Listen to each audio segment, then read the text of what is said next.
Hello friend, Radhe Radhe, जय श्री कृष्णा। आप सभी का स्वागत हमारे चैनल। मैं आप सभी की सपना निषाद।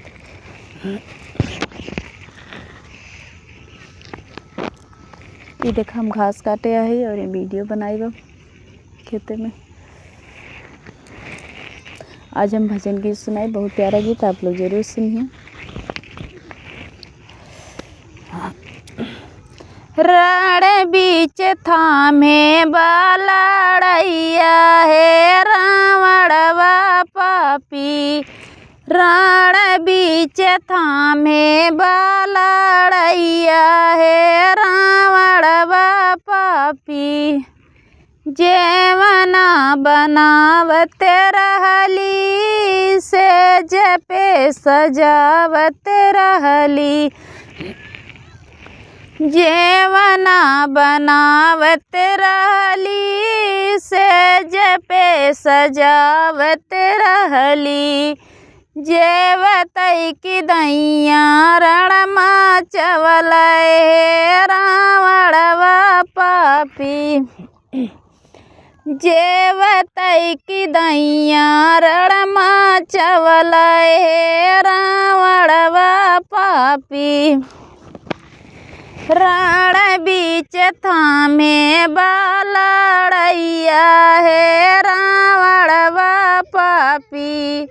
रण बीच थामे बालड़ैया है रावणवा पापी। गेड़ुआ भरावत रहली सेज पे सजावत रहली। गेड़ुआ भरावत रहली सेज पे सजावत रहली। घोटतई की दैया रणमा चवल से रावणवा पापी।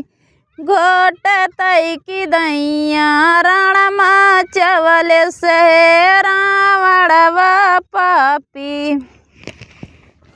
रण बीच थामे बालड़ैया है रावणवा पापी। रण बीच थामे बालड़ैया है रावणवा पापी।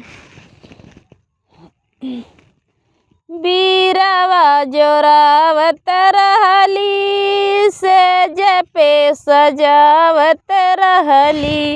बीरवा जोरावत रहली सेज पे सजावत रहली। कूचतई की दैया रणमा चवलै है रावणवा पापी। कूचतई की दैया रणमा चवलै है रावणवा पापी। रण बीच थामे बालड़ैया है रावणवा पापी। रण बीच थामे बालड़ैया है रावणवा पापी। सेजिया लगावत रहली सेज पे सजावत रहली। सेजिया लगावत रहली सेज पे सजावत रहली। सोवतई की दैया रणमा चवल से रावणवा पापी। सोवतई की दैया रणमा चवल से रावणवा पापी। रण बीच थामे बालड़ैया है रावणवा पापी। रण बीच थामे बालड़ैया है रावणवा पापी। जेवना बनावत रहली सेज पे सजावत रहली। जेवना बनावत रहली सेज पे सजावत रहली। सोवतई की दैया रणमा चवल से रावणवा पापी।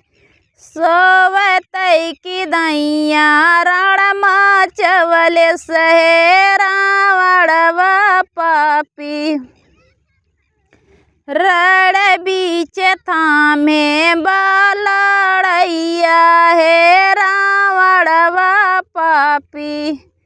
रण बीच थामे बालड़ैया है रावणवा पापी।